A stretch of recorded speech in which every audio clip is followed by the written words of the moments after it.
Assalamualaikum warahmatullahi wabarakatuh. Waalaikumsalam warahmatullahi wabarakatuh. Baik, sebelum memulai ke kegiatan kita, langkah lebih baiknya kita berdoa terlebih dahulu. Apakah dari teman-teman ada yang mau memimpin doa?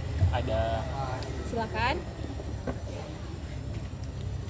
A'udzubillahi minasyaitonirrajim. Bismillahirrahmanirrahim. Allahumma ya muqallibal qulub, tsabbit qalbi ala dinik. Allahumma ya musarrifal qulub, musarrifal qulubana ala dinik wa la ta'atik. Rabbana atina fid dunya hasanah wa fil akhirati hasanah wa qina adzabannar. Sallallahu alaihi sayyidina Muhammadin nabiyil ummi wa ala alihi washabbihi wa barik wa sallam bi rahmatika ya arhamar rahimin. Amin ya rabbal alamin.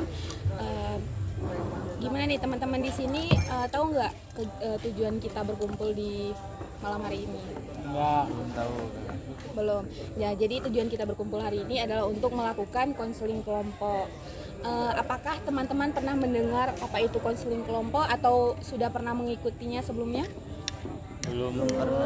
Belum pernah. Baik, jika belum pernah, saya jelaskan dulu sedikit tentang apa itu bimbingan kelompok.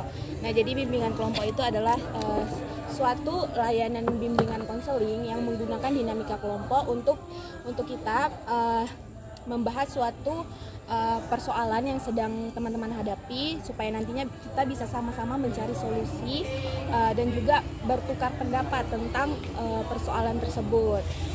Nah, tujuannya dari konseling kelompok ini adalah supaya kita bisa melatih public speaking, melatih atau komunikasi kita, dan juga problem solving.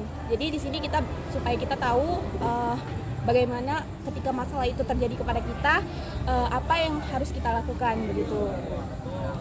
Sudah mengerti atau ada yang mau ditanyakan? Sudah. Sudah paham? Insyaallah, Cikgu. Oke, sebelumnya teman-teman tahu nggak kenapa kita duduknya setengah lingkaran seperti ini? Kenapa tuh? Kayaknya tuh. Nggak tahu? Oke, nggak tahu ya. Jadi kita duduknya berlingkaran seperti ini supaya kita bisa saling berhadapan tanpa adanya saling membelakangi. Jadi ketika teman kita berpendapat, kita bisa melihat langsung bertatap muka. Tuh. Oke, sudah paham semuanya? Sudah.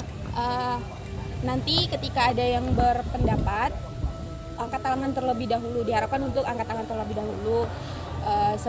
Setelah saya persilahkan, baru berbicara begitu. Sudah paham? Sudah. Oke, sebelum kita memasuki sesi konseling, ada beberapa hal yang harus kita ketahui dan harus kita pegang nantinya dalam sesi konseling ini. Nah, yang pertama itu adalah kerahasiaan. Jadi saya harap teman-teman di sini bisa menjaga kerahasiaan. Jadi apapun yang kita bahas di forum ini jangan sampai terdengar di luar sana. Nah, di sini teman-teman juga jangan khawatir untuk menceritakan apa persoalannya, karena di sini saya juga akan menjaga kerahasiaannya. Begitu. Yang kedua itu ada yang namanya kesukarelaan. Nah, teman-teman di sini untuk melakukan sesi konseling ini ada paksaan dari siapa atau emang kesukarelaan sendiri? Sukarela. Oke, baik. Jadi dalam berpendapat nantinya juga teman-teman diharapkan untuk sukarela tanpa adanya paksaan atau dorongan dari teman-teman lain gitu. Terus yang selanjutnya itu ada keterbukaan. Jadi saya berharap teman-teman di sini bisa saling terbuka supaya nantinya kita dapat mencari solusi bersama-sama gitu, supaya bisa mencapai hasil yang kita inginkan begitu. Jadi yang terakhir itu ada asas kenormatifan. Jadi diharapkan nanti teman-teman jangan ada yang menyinggung ras, agama, bahasa ataupun suku tertentu gitu. Sudah mengerti? Sudah, Bu. Ada yang mau ditanyakan? Cukup, ada. Cukup udah. Udah. Oke, ini kan kita udah berbicara panjang lebar ya, tapi kita belum perkenalan nih. Jadi selanjutnya kita perkenalan dulu, dimulai dari saya dulu. Nanti kalian perkenalannya nama, alamat atau asal, sama kuliah dan jurusan ya. Oke, dimulai dari saya dulu ya. Jadi perkenalkan, nama saya Wahyuni. Saat ini saya sedang berkuliah di UIN Araniri, jurusan Bimbingan dan Konseling Islam. Saat ini saya saat ini saya tinggal di Darussalam. Dan di bimbingan kelompok kali ini saya sebagai pemimpin kelompok gitu. Selanjutnya dari teman-teman siapa dulu nih yang mau memperkenalkan dirinya? Nah, apakah kita mulai dari kanan dulu atau dari kiri dulu?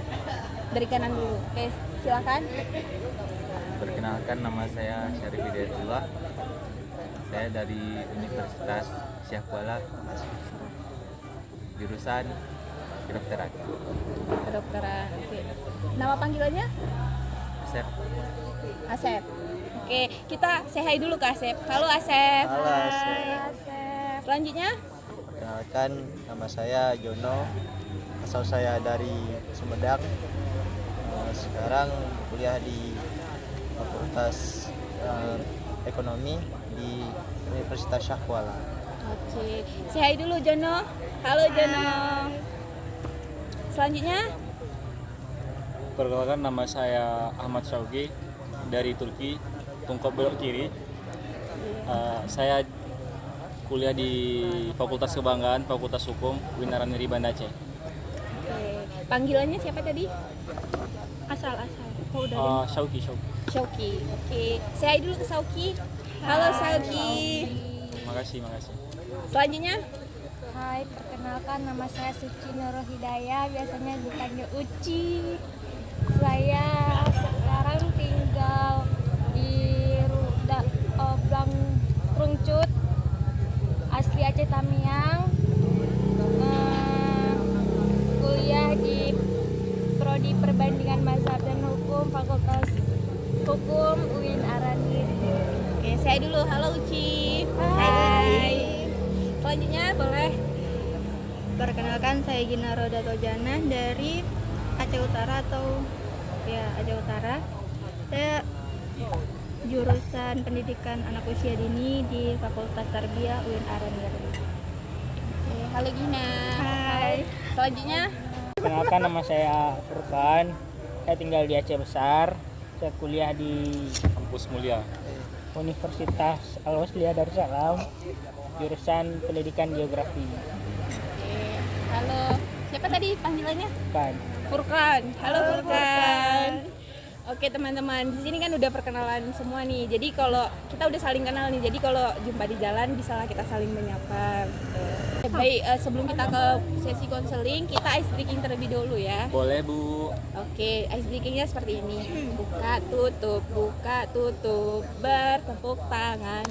Buka tutup, tepuk tangan lagi.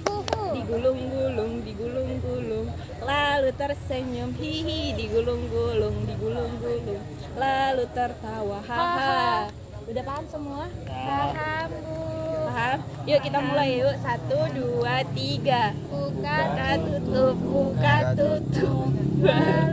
tangan. buka tutup, tepuk tangan lagi.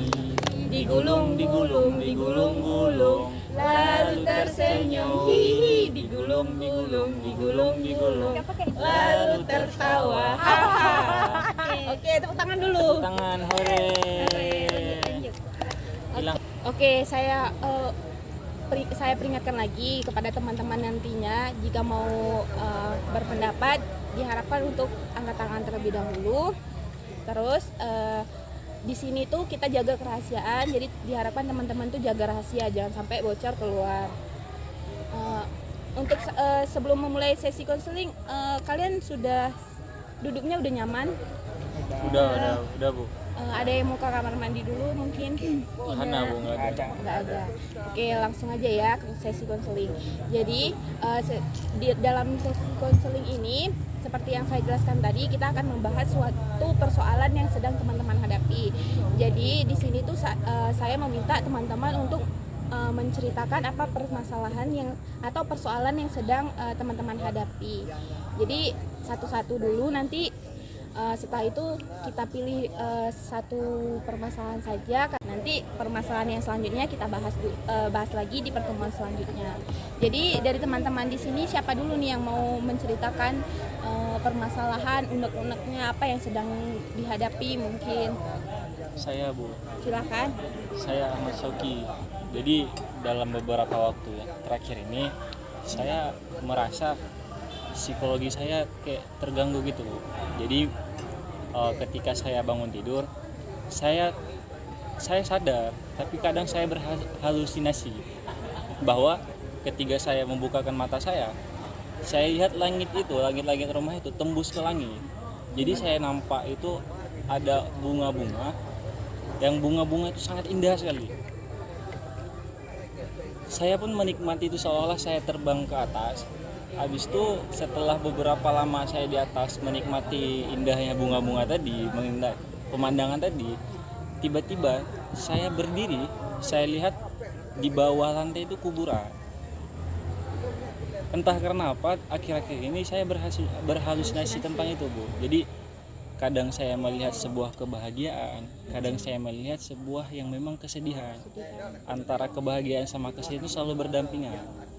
Jadi saya rasa entah karena memang psikologi saya lagi bermasalah, atau memang karena ada salah satu saraf otak saya yang bermasalah. Saya tidak tahu Bu. Seperti itu. Seperti itu saja. Jadi teman-teman, selanjutnya siapa lagi nih yang mau menceritakan unek-uneknya persoalan yang sedang dihadapi?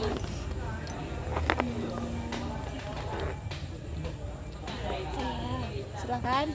Baik, saya Gina. Sebenarnya ini masalahnya udah lama, tapi mungkin ini pengakuan dosa atau gimana, nggak tahu mau, karena masih sering ke distract juga. Masalah pertemanan sih. Jadi dulu pas masa-masa remaja SMA gitu pernah suka gitu sama orang, tapi orangnya disukain juga sama teman kita yang sahabat, kayak gitu doang sih. Cuman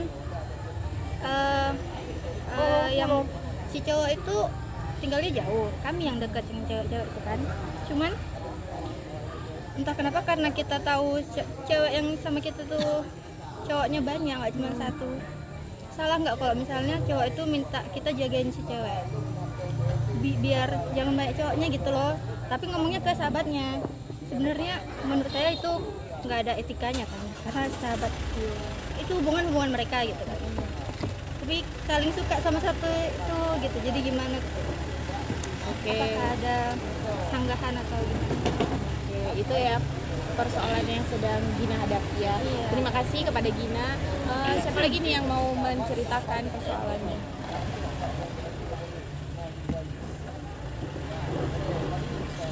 Teman-teman di sini jangan ada yang ragu untuk bercerita, karena seperti yang saya bilang tadi, di sini kerahasiaannya akan terjaga. Kita sama-sama menjaga kerahasiaannya gitu. Jadi jangan ragu-ragu untuk menceritakan apa yang sedang dialami. Ya. Silakan. Jadi kalau saya mungkin merasa selama ini beberapa bulan ke belakang ini susah untuk fokus, apalagi ketika dosen kasih materi itu susah masuknya kadang-kadang gitu. Itu nggak tahu mungkin di psikologi saya atau memang ada penyebab lain ya gitu ya, sehingga mungkin karena laki banyak kali beban dan pikiran sehingga ke distract sama hal-hal yang lain, maka kurang fokus Ya. Oke, terima kasih kepada Furkan. Siapa lagi nih? Saya Silakan. mungkin dari masalah saya terbawa dari masa saya kecil sampai sekarang. Jadi menurut saya tuh psikologi saya tuh, karakter saya udah mulai berubah. Dulu saya adalah anak yang sering kena marah di rumah. Jadi keluarga saya pun agak broken home di rumah tuh. Ayah saya sering bertengkar dengan ibu. Jadi solusi dari saya tuh, saya merasa bahwa selalu ada pertengkaran, saya yang selalu menjadi sasaran orang tua. Maka dari itu saya pergilah keluar dari rumah, nggak mau lagi di rumah. Saya bergaul dengan kawan-kawan jalanan. Terus saya ikut pergaulan mereka, ada yang merokok, ada yang main game, sehingga itu menjadi pelarian saya untuk selama ini. Dan sampai saat ini masih berlangsung hal tersebut. Dan kedua orang tua saya belum ada baikan, jadi dampaknya itu sampai sekarang masih terasa sama saya. Itu. Oke, terima kasih kepada siapa tadi? Jono. Jono. Terima kasih kepada Jono. Siapa lagi nih? yang duluan antara kakak Uci sama Asep. Siapa dulu? Asep dulu aja Kak. Asep? Silahkan.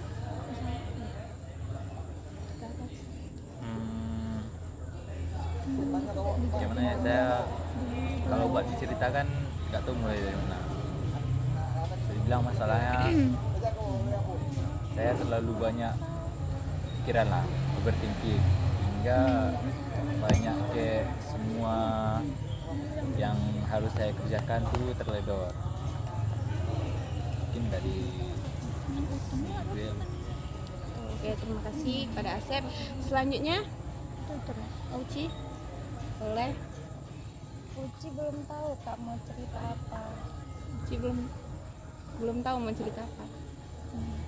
Oke. Boleh dipikirkan dulu Langsung lanjut atau mau ke di sesi selanjutnya aja? Iya. Boleh. Jadi teman-teman di sini kan teman-teman udah menceritakan persoalan yang sedang dihadapinya. Jadi kita pilih dulu nih salah satu persoalan yang mau kita bahas hari ini. Bukan berarti yang permasalahan yang lainnya itu nggak kita bahas atau nggak penting gitu. Jadi nanti kita bahas lagi di pertemuan selanjutnya. Gitu. Teman-teman mau pilih persoalan yang mana dulu nih? Ada Oh ini Joko, Jono. Furqan. saya ulang lagi ya persoalannya.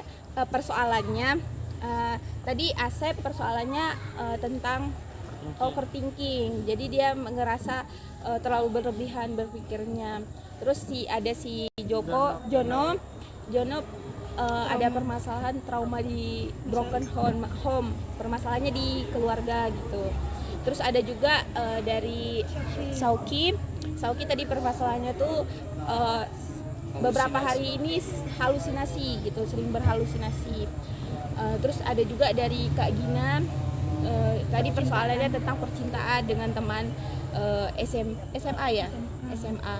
Selanjutnya dari Furqan tadi persoalannya itu tentang kurang fokus gitu. Jadi menurut teman-teman persoalan apa dulu nih yang harus kita bahas di konseling kali ini? Kak, izin bentar Kak ya. Mau ke kamar mandi. Boleh. Gimana menurut teman-teman? Atau kakak yang pilih aja. Ya, Kakak yang pilih biar aja. fair kakak pilih aja. Kakak saya sendiri. Maksudnya kakak yang pilih, nanti bisa biar bisa sharing. Jadi kita kan berkelompok. Jadi kita menerima saran dari semuanya gitu. Jadi saya harap teman-teman bisa pilih salah satu gitu dan alasannya sebutin. Maksudnya persoalan apa nih yang harus segera kita selesaikan. Jono Kak. ya menurut saya Jono. Karena Sekali lagi saya ingatkan dulu untuk angkat tangan terlebih dahulu iya. ya. ya Kak, Silakan. bukan. Silakan. Kalau saya rasa permasalahan Jono yang lebih urgen harus kita selesaikan Kak. Baik, terima kasih Furqan. Menurut Furqan permasalahan Jono nih. Kok teman-teman gimana? Saya setuju sih Kak. Setuju. Kalau saya masalah beliau yang paling berat, Furqan, karena menyangkut harga diri. Harga diri. Oke, terima kasih. Menurut Salah siapa dulu ya? masalah siapa dulu nih? Masalah Jono. Jono. Oke, jadi di sini ada 3 orang nih yang memilih permasalahan dari Jono, persoalan dari Jono gitu. Jadi untuk saat ini tuh kita pilih dulu persoalan yang sedang dialami oleh Jono. Apakah teman-teman setuju? Setuju. Setuju. Oke, Jono apakah Jono bersedia untuk menceritakan persoalannya? Boleh Kak, mungkin dari itu ada solusi dari kawan-kawan. Oke, Jono udah siap untuk cerita? Sudah Kak, sudah siap. Oke, silahkan. Jadi permasalahan saya tuh adalah mendapatkan trauma dari masa kecil saya, yang dimana orang tua saya tuh sering broken home, sering bertengkar di rumah. Dan kalau saya di rumah saat orang tua bertengkar, saya menjadi sasaran orang tua. Kenapa? Jadi saya merasa bahwa diri saya nih sebagai orang yang salah, selalu salah akan kehidupan saya dan salah jika dilahirkan.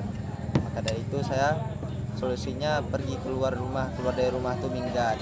Dan saya ketemu kawan-kawan di jalan, jadi bercerita lah, sharing. Kan kawan-kawan di jalan tuh dapatkan nasib sama juga saya. Jadi kami menjadi sahabat dekat lah nih. Dan situ teman-temannya dari keluarga yang sama juga, ada keluarga yang kaya kebanyakan, ada juga yang sederhana. Orang tuh pelampiasannya, cara melarikan dirinya tuh ada yang merokok, ada yang menjudi, ada juga yang main game. Jadi saya bergabung dengan orang itu dan terbawa suasana dengan mereka juga. Maka pelampiasan saya mengikut apa yang orang itu buat, dan sampai sekarang pun masih juga mengikut mereka. Karena itu yang rasanya nyaman sekali untuk menjadikan pelarian juga. Oke, berarti Jono ngerasa bahwa udah betah nih di rumah karena orang tua sering berantem. Kalau boleh tahu orang tuanya itu berantem sejak kapan gitu? Sejak saya usia 12 tahun kurang lebih, saat kelas 6 SD. Udah mulai dari kelas 6 SD? Ya, itu permasalahannya yang saya dengar-dengar, ayah saya mau nikah lagi. Jadi mamak saya nggak setuju, saya punya mamak baru. Izin kawan-kawan untuk bergabung. Ya. Oke, nggak apa-apa. Jadi kita ada teman nih yang kebetulan teman kita telat berhadir tadi karena ada kegiatan. Jadi boleh langsung bergabung. Boleh perkenalkan dulu supaya teman-teman bisa kenal. Ya, kawan-kawan, perkenalkan, nama saya Agung. Saya dari Fakultas Syariah dan Hukum, dan kebetulan merasa terpanggil untuk kemudian bisa diwawancari oleh kawan kita, saudari Ayu. Oke, terima kasih. Nah, jadi Agung, tadi kan kita sudah membahas nih permasalahan-permasalahan dari teman-teman. Jadi teman-teman sudah sepakat untuk membahas persoalan yang sedang dihadapi oleh Jono. Jadi nanti kalau Agung mau menceritakan persoalannya, nanti kita lanjut aja di sesi selanjutnya ya. Oke, boleh. Boleh? Terima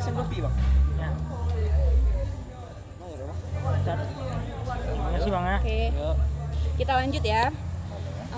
Boleh dari teman-teman mungkin ada yang mau menanggapi dari cerita Jono? Jadi saya Silakan. jadi awal ceritanya gimana, Bang? Kalau ceritanya kan saya ada masalah trauma masa kecil, yang orang tua saya itu sering bertengkar di rumah, yang sehingga waktu saya di rumah tuh saya menjadi sasaran bagi orang tua saya. Kadang kena pukul, kena marah. Yang permasalahan saya dengar dari orang tua saya dengar ceritanya tuh ayah saya tuh mau menikah lagi dengan orang lain, dengan istri baru. Mama saya nggak terima, jadi bertengkarlah di rumah tuh. Dari masalah itu yang saya menjadi pelampiasan orang tua, saya keluarlah dari rumah tuh dan bertemu kawan-kawan di jalan, dan yang bernasib sama juga dengan saya. Ternyata nasib mereka nggak beda jauh ceritanya. Orang itu kebanyakan dari mereka melampiaskan permasalahannya tuh ke hal-hal yang menyenangkan seperti main game, merokok, berjudi, dan saya pun diajak sama mereka. Dan selama masa itu saya pun merasa bahagia juga, maksudnya bisa jadikan tempat pelampiasan.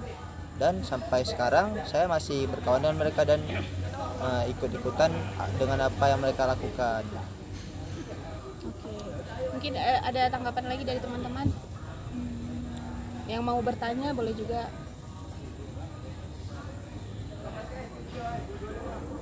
Jadi persoalan yang dihadapi Nabil ini kan dia ada trauma di masa kecil. Kalau boleh tahu tadi dari umur berapa? Dari umur 12 tahun Kak. Umur 12 tahun. Minggat dari rumahnya? Minggat dari rumahnya waktu saya mau masuk SMP. Tanggapan dari orang tua pas ketika Nabil minggat itu gimana? Sempat juga dicariin sama orang tua, tapi orang tua nggak terlalu peduli.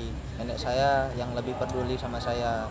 Jadi di sela-sela saya bermain dengan kawan-kawan dengan apa yang mereka lakukan, saya pulangnya tuh juga ke rumah nenek, karena nenek saya yang lebih menyayangi saya daripada orang tua. Oke.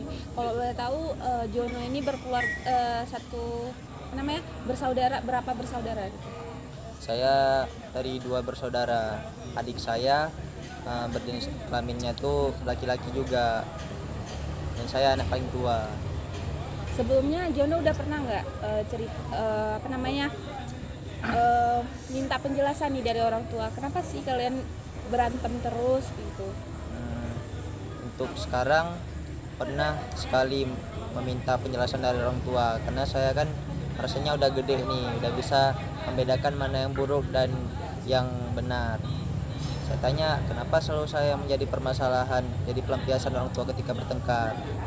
Orang tua dijelaskan sama orang tua saya bahwa saya itu sebenarnya anaknya hasil hubungan gelap, makanya orang tua saya menikah.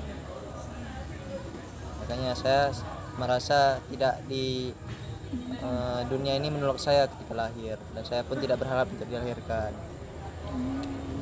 Dari teman-teman ada yang mau ditanggapi, ada yang mau bertanya mungkin? Kak, mungkin saya mau bertanya, selama ini apakah dari Bang Jono sendiri selama bergaul dengan perkawanan di dunia luar itu merasa nggak bersalah gitu? Merasa nggak sadar kalau pergaulan yang selama ini aku lakukan itu salah gitu? Merasa nggak kayak gitu, Bang? Atau memang ya udah bebas-bebas aja, malah dengan saya bergaul dengan kawan saya tuh saya lebih senang gitu, lebih, atau sudah mulai merasa menyesal gitu? Ada nggak perasaan? Perasaan menyesal tuh ada ketika saya udah berumur 17 tahun. Itu pun karena nenek saya memperingatkan jangan kayak itu, karena itu hal yang nggak baik. Tapi saya tetap melakukannya karena merasa bahwa tempat pelampiasan dengan kawan-kawan tuh, hal-hal yang dibuat kawan-kawan tuh menyenangkan sekali. Jadi keterusan sampai sekarang. Dari itulah hal yang saya lakukan setiap harinya. Ada lagi yang mau bertanya? Saudara Jono, trauma yang pada masa kecil itu sampai sekarang apakah masih ada? Trauma sampai sekarang kadang-kadang ada juga terlintas, maksudnya kumat lah. Kumat? Seperti apa?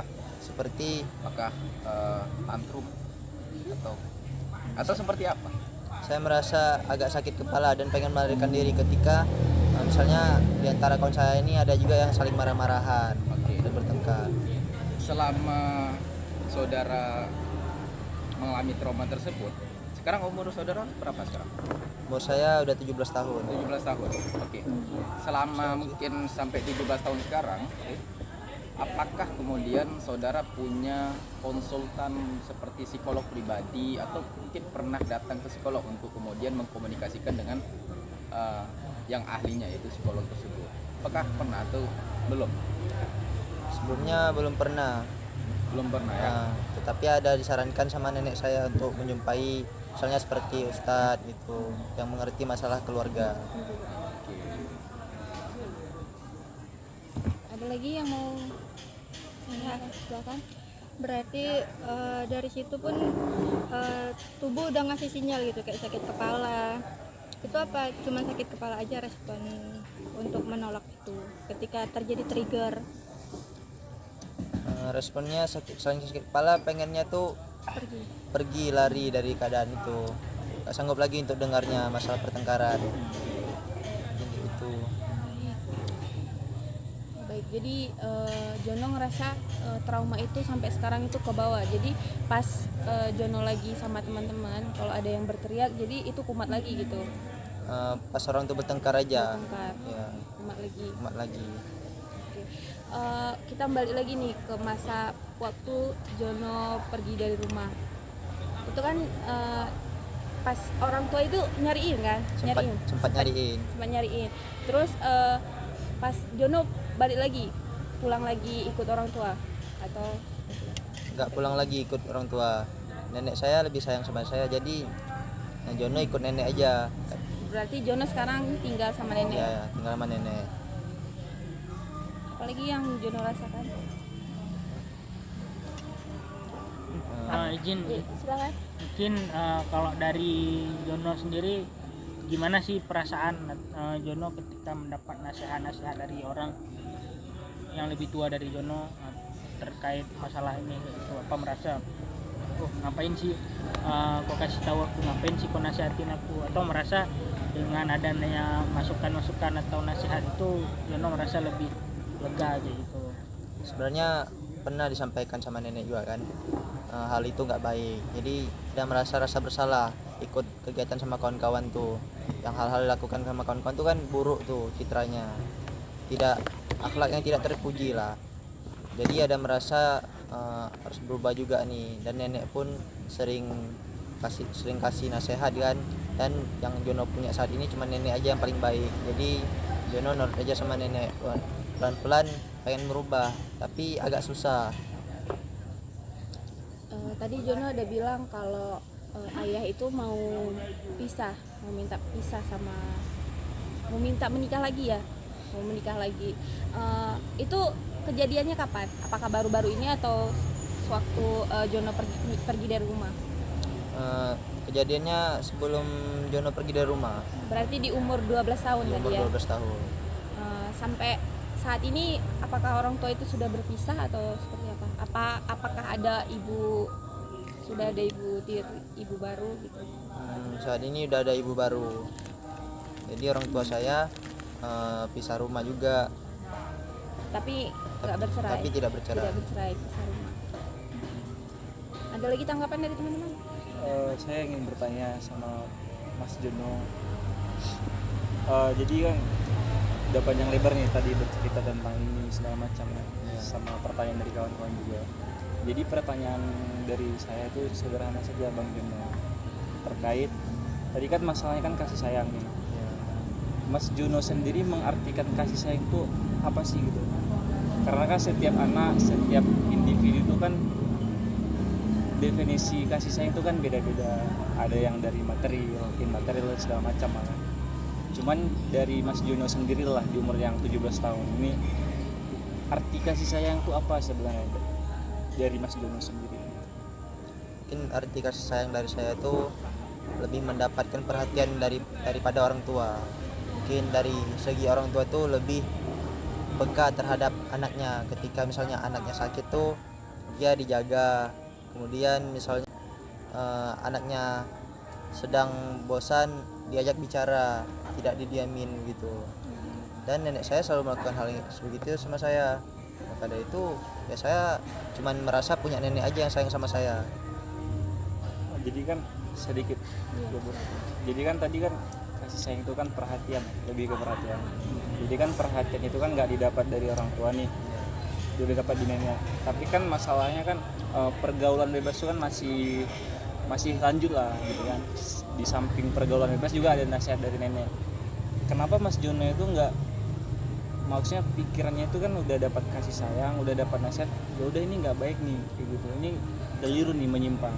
Ada nggak maksudnya ya udah ini karena nggak baik aku harus tinggalkan ini gitu? Ada iktikat baik dari saya pengen meninggalkan itu, tapi pelan-pelan tuh agak merasa susah. Kawan-kawan saya ini makin hari makin ngajak terus gitu, walaupun kadang-kadang saya tolak, tapi saya nggak enakan nolaknya tiap hari gitu. Jadi yang itu saya rasakan nggak enakan.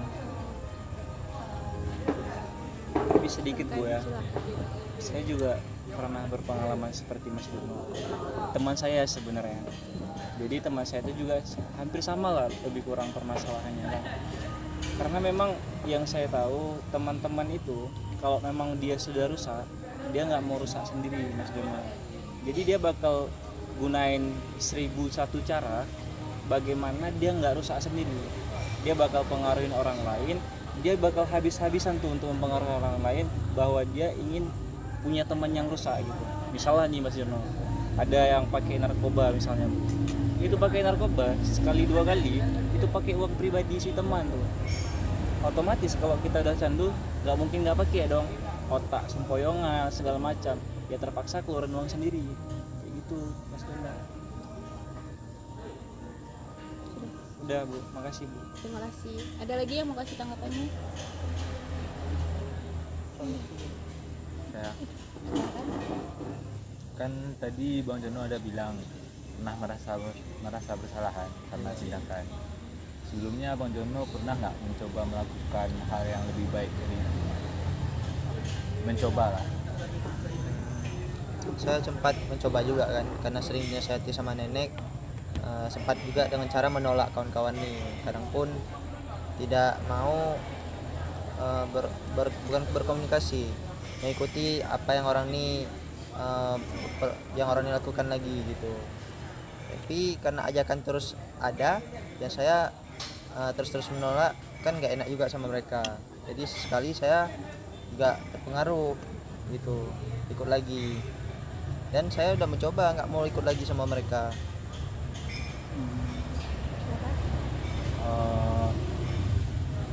Kalau misalkan ajakan itu emang nggak bisa dituruti kan, tapi Bang Jono pernah nggak coba kayak, kan Bang Jono bilang kawan-kawan Bang Jono tuh kayak merokok, berjudi untuk mencari pelampiasan sendiri lah, ya kan? Jadi Bang Jono pernah nggak mencoba kayak jalan-jalan lah atau nggak berjudi untuk mencari pelampiasan lain, mencari pelampiasan tapi di luar hal yang negatif? Mungkin saya cari cara lain untuk melampiaskan tuh, kalau misalnya sendiri untuk bermain game aja, untuk menjadi tempat pelampiasan yang beda dari kawan-kawan yang lain dan nggak terpengaruh lebih parah lagi dari mereka. Sekian. Baik, kita balik lagi nih ke topik awalnya tuh, persoalan si Jono ini kan dengan orang tua. Sampai saat ini hubungan Jono sama orang tua ini gimana? Sampai sekarang masih agak kurang baik juga. Kurang baik. Tapi ada Jono udah ada nggak itikat baik untuk jumpain orang tua, untuk berbicara kepada orang tua gitu? Udah ada itikat baik untuk berjumpa dengan orang tua dan membicarakan masalah yang terkait trauma ini di masa kecil kan. Orang tua agak acuh tak acuh juga untuk mendengarkan perasaan saya ketika menyampaikan kenapa saya selalu menjadi pelampiasan orang tua ketika bertengkar gitu. Jawaban orang tua saya, orang tuh bilangnya ya karena kamu tuh anak yang nggak pantas dilahirkan gitu, karena anak hasil hubungan kami yang gelap gitu, nggak sah. Oke. Berarti orang tua ini kalau ke tadi kan Jono udah bilang dua bersaudara. Kalau ke adik gimana? Kalau Tuan. ke adik,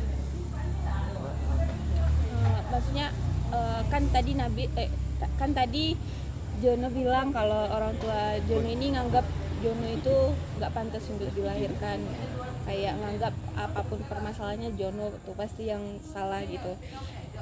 Kalau orang tua ini hubungannya sama adik gimana? Ke adik? kalau sama adik hubungannya baik juga, lebih banyak kasih sayangnya larinya ke adik, dan permasalahan ketika orang tua bertengkar, adik tuh tidak ada di tempat, selalu dibawa lari oleh pembantu di rumah gitu, dan adik pun nggak tahu masalah keluarga tuh, cuman Jono aja yang tahu. Kan tadi keluarganya ayah sama ibu udah pisah rumah. Kalau hubungan ayah sama ibu sekarang gimana? Hubungan ayah sama ibu udah mulai membaik ya, menerima satu sama lain, karena ayah udah menikah lagi, jadi ibu udah biasa aja di lapang dada karena kejadiannya pun udah berlalu, dan ayah pun udah terjadi pernikahannya. Ibu pernah nggak cerita sama Jono waktu sebelum ayah ini nikah gitu, nikah lagi, cerita curhat lah? Ibu nggak pernah cerita sama Jono. Jono malahan nggak terlalu disayang juga sama orang tua. Bagaimana ibu mau cerita? Berarti Jono ini emang nggak dekat sama ayah, nggak dekat juga sama ibu. Ya, nggak dekat sama ayah. Untuk sekarang harapan Jono ke depannya mau gimana? Untuk harapan kedepannya tuh Jono pengen mendapat perhatian dari orang tua dan menyambung silaturahmi lagi dengan orang tua, yang dimana orang tua ini menganggap Jono tuh menyamakan Jono dengan adik Jono juga, yang disayang, diperhatikan, diberi kehidupan yang layak dan tidak selalu kena permasalahan, disalahkan. Tadi Jono udah bilang udah ada itikat baik ketemu sama kedua orang tua. Tanggapan orang itu gimana? Tanggapannya kalau dari ayah sendiri acuh tak acuh, terkadang ngopennya tuh sekedar angin lewat saja. Kalau dari ibu mungkin karena ada rasa keibuan udah mulai mentoleransi lah, pengen menerima Jono juga gitu, tapi pelan-pelan. Apakah ada tanggapan lagi dari teman-teman?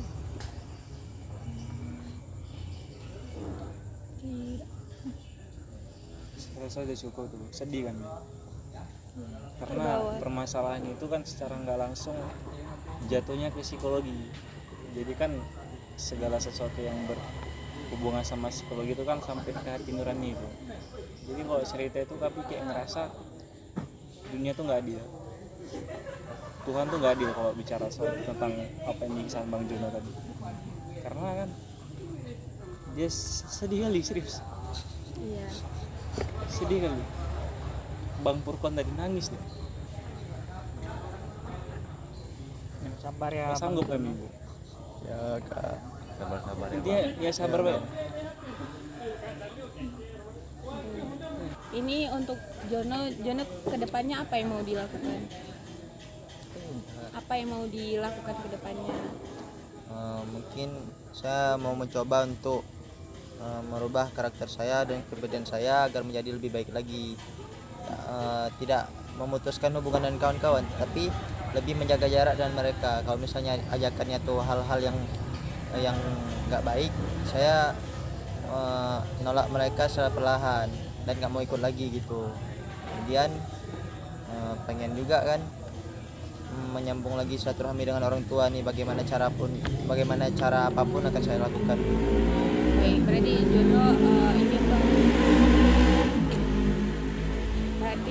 Jono ingin membangun komunikasi lagi dengan orang tua tanpa tapi Jono nggak mau juga memutus silaturahmi dengan teman-teman gitu, tapi nggak mau terjerat lagi ke dunia itu gitu.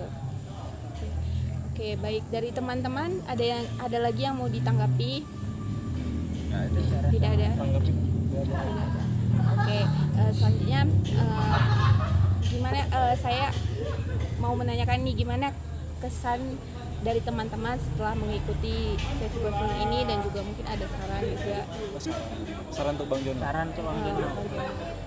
Ini dari saya ada sedikit saran. Kalau kita dengar dari cerita Bang Jono tadi terkait masalah keluarga tadi kan, saran dari saya itu yang pertama mungkin Bang Jono sudah bisa mulai memperbaiki hubungan baiknya dengan keluarga, karena kalau dari yang cerita Bang Jono tadi itu kan perlahan hubungan antara keluarga dia sudah membaik, terlebih ibunya Jono sudah dengan lapang dada menerima kalau ayahnya udah punya istri baru gitu kan. Jadi kalau saran dari saya, perbaiki hubungan dengan ayah dan ibunya juga. Terus terkait perkawanan tadi, seperti yang ditanyakan Bang Asep tadi, ada bagusnya itu dicari pelampiasan lain lah Bang Jono, selain yang merokok, berjudi tadi kan, main game. Mungkin dengan Bang Jono keluar, cari suasana baru, apakah itu explore alam kayak gitu kan, itu lebih terbuka, mungkin lebih tenang lah gitu, dan itu hal yang positif menurut saya daripada kita merokok, main game, berjudi, membuat hal-hal yang negatif itu. Jadi kalau bisa pun Bang Jono bisa menjadi agen perubahan terhadap kawan-kawannya gitu. Mungkin mengajak kawan-kawan itu ke arah yang lebih baik gitu, kalau memang Bang Jono sudah mampu. Ini itu saja dari saya Bapak. Terima kasih Furkan. Ada lagi? Saya mungkin sedikit saran dari saya untuk Bang Jono terkait kan kawannya sering mengajak ya. Kalau menurut saya sih ada baiknya dikomunikasikan sama kawannya. Kalau misalkan abang berhenti untuk melakukan itu. Kalau dikomunikasikan secara baik, pastilah dampaknya baik juga, insya Allah. Tapi kan kalau misalkan abang diajak tapi abang gak enakan, tetap melakukan, ya solusi dari saya komunikasikan sama kawan, bilang saya mau berhenti untuk melakukan itu. Terus kawan-kawan pasti juga adalah hatinya sedikit untuk menerima. Sekian. Terima kasih Pak Asep. Ada lagi? Ya, saudara Juno, dari cerita saudara tadi, saya sangat prihatin sebenarnya kan.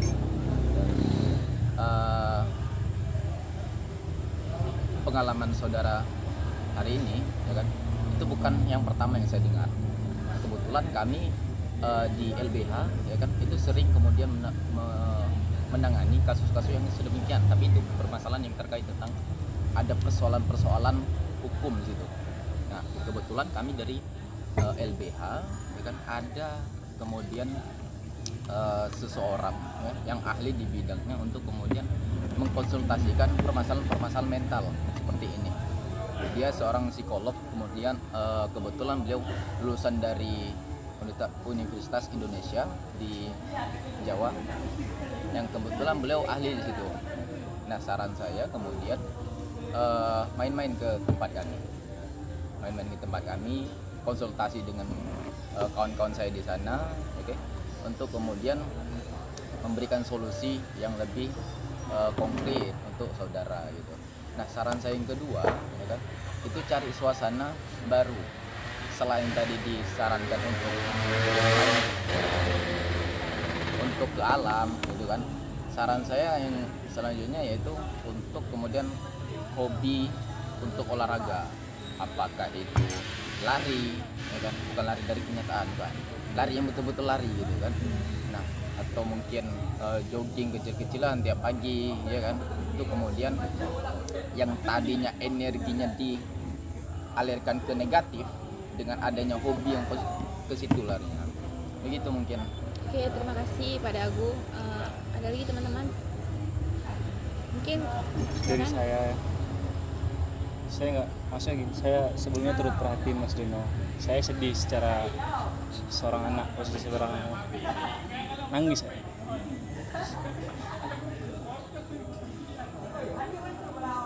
Cuman yang Mas Jono harus ingat bahwa seburuk-buruk apapun orang tua, setidak baik apapun sifat orang tua tetap orang tua. Selagi orang tua itu nggak mengajak kepada pindah agama, Mas Jono tetap harus berbakti sama orang tua. Karena kunci keberhasilan Mas Jono ke depan, kunci keberhasilan Mas Jono di akhiratnya itu baktinya sama orang tua. Birrul walidain. Jadi solusi saya yang pertama itu yang paling penting tuh dekatkan diri sama Allah Subhanahu wa taala. Itu yang paling penting. Sedih saya. Saya nangis dulu. Dekatkan diri sama Allah Subhanahu wa taala. Ceritakan aja masalahnya sama Tuhan. Di sujud terakhir.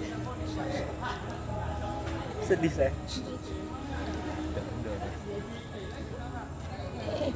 Jangan nangis mas. Nggak apa-apa bang. Nggak apa-apa. Tarik aja. Lepaskan saja bang. Gak apa-apa, nangis aja dulu. Apa bang, saya udah biasa. Saya pun jadi sedih. Kita nanti Di sujud terakhir itu sampaikan aja semuanya.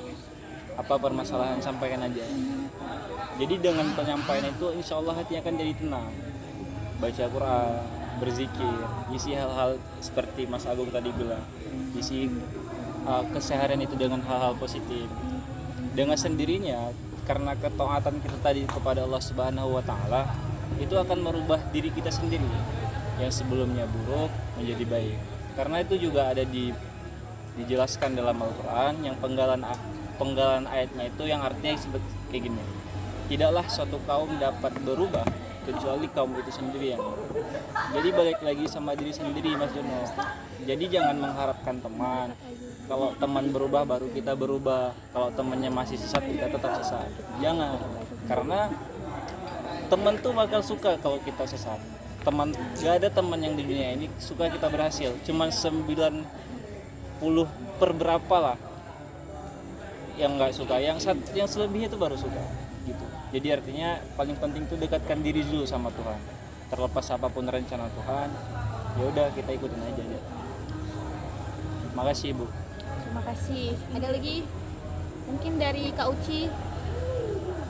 Silakan Kak. Dari saya sendiri juga sama kayak Bang Shoki bilang, mendekat, curhat aja sama Tuhan. Dan kalau ada apa-apa tuh mungkin jangan dipendam ya Bang Joko. Oh, Jono. Ada kami kok di sini, cerita aja. Terima kasih Kak. Ada terima kasih pada Uci. Ada lagi? Sepertinya ada lagi? Gak cukup mungkin Bu. Cukup, oke. Selanjutnya nih, apa kesimpulan yang dapat Joko ambil atau dan kesan dan pesannya setelah mengikuti sesi konseling kelompok ini? Mungkin terima kasih kepada seluruh kakak dan abang-abang yang telah mendengarkan cerita saya dan juga memberikan beberapa tanggapan dan solusi yang mungkin dapat Jono terapkan lah dalam kehidupan, seperti misalnya melampiaskan ke hal-hal yang positif dan lebih mendekatkan diri lagi kepada Tuhan. Dan Jono berharap juga agar Jono bisa melakukannya dengan semaksimal mungkin. Mungkin terima kasih kepada semuanya. Oke, terima kasih pada Jono. Jadi seperti yang teman-teman bilang tadi, Jono nggak sendirian di sini. Jadi Jono bisa cerita ke kami apa yang Jono hadapi. Jangan dipendam sendiri, karena persoalan itu kalau kita pendam terus itu nanti akan membludak dan itu udah di luar kendali kita. Jadi lebih baik kita bercerita, lebih baik Jono kalau ada apa-apa langsung bercerita aja gitu. Pesan saya, Jono tetap semangat menjalani hidup, jangan merasa sendiri. Itu saja. Mungkin dengan berakhirnya cerita dari Bang Jono tadi, berakhir pula sesi konseling kita pada hari ini. Jika teman-teman nanti ada sesuatu yang mau dibicarakan, kita bisa atur lagi jadwal untuk konseling selanjutnya. Nanti untuk tempatnya kita bisa obrolkan lagi di grup. Semuanya ada di grup kan? Ada Bu. Ya, oke. Nanti kita bahas lagi di grup. Saya mau berterima kasih nih kepada teman-teman udah meluangkan waktunya untuk berhadir di konseling hari ini. Semoga teman-teman bisa sehat selalu. Itu saja, saya tutup. Jika ada kesalahan saya mohon maaf. Sekali lagi nih saya tekankan kepada teman-teman untuk apapun yang tadi kita ceritakan di forum ini jangan sampai kita bahas di forum lain, jangan sampai terdengar di forum lain. Saya harap kerjasama dari teman-teman. Itu saja. Wabillahi taufiq wal hidayah. Wassalamualaikum warahmatullahi wabarakatuh. Waalaikumsalam.